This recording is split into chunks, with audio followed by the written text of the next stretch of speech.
મિત્રો મકર સંક્રાંતિના દિવસે અમે બધા ભાઈઓ મસ્ત મજાની ઘણી બધી પતંગો સગાઈ, પાવાપો વગાડ્યા અને ધોધમાર મોજ કરી મિત્રો। નમસ્કાર મિત્રો, હું આપનો રાહુલિયો। મકર સંક્રાંતિના દિવસે સવારે વહેલા ઉઠી નાહી ધોઈ તૈયાર થઈ હું નીરજભાઈ અને પારસભાઈ મસ્ત મજાના સ્કૂટી લઈને નીકળી ગયા આપણા ભાઈબંધના રૂમ તરફ અને પહોંચી ગયા મિત્રો ભાઈબંધના રૂમે અને રૂમે આવતાની સાથે સીધા ચડી ગયા અગાસી ઉપર અને મેં તો લઈ લીધી ઘણી બધી પતંગ અને ફિરકી। વગાડ વગાડ વગાડ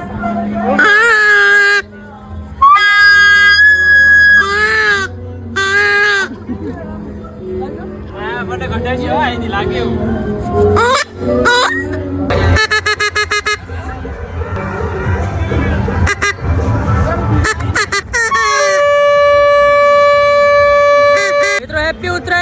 થોડીક વાર પછી તો મિત્રો પારસભાઈ પણ મસ્ત મજાની ફિરકી પકડીને પતંગ ઉડાડવાનું ચાલુ કરી દીધું હતું ને હું તો મિત્રો પાવા વગાડવામાં જ વ્યસ્ત હતો। બપોર થતાની સાથે મિત્રો લાગી ગઈ હતી મસ્ત મજાની ભૂખ અને હું ને પારસભાઈ બે ચાલતા ચાલતા નીકળી ગયા ને આવી ગયા સીધા ગામઠીમાં ને અમે લોકો મગાવી લીધા થેપલા ને ચા નાસ્તો કરીને ફરી આવી ગયા અગાસી ઉપર। ફરી તો અમે બધા એક મસ્ત મજાની મહેફિલ ભરી પતંગ લૂંટવાની વાતો ચાલતી હતી અને પછી મેં પણ બે બ્લરમાં વિડીયો બનાવી લીધા ને પછી પાછી લાગી ગઈ હતી મિત્રો ભૂખ તો આવી ગયા આપણા મસ્ત મજાના પગ। હવે તમે મિત્રો આળસ તો ઘણી પ્રકારની જોઈ હશે પણ અહીંયા જો મારા મિત્રો તડકાથી બચવા માટે મસ્ત મજાના નીચે પલોઠી વાળી બેસીને પતંગો ચગાડતા હતા। શું કરવું મિત્રો આનું તમે કયો હવે કોમેન્ટમાં। આ કઈ પતંગ છે હાર્દિક?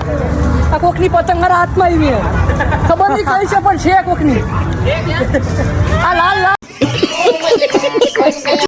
સાંજનો સમય થતાની સાથે મિત્રો ફરીથી માહોલ બનવા માંડી ગયો હતો તો મિત્રો સાથે પહેલા તો ફરીથી મોજ કરીને ત્યાં તો ફટાકડા પર ફૂટવા માંડી ગયા હતા મિત્રો।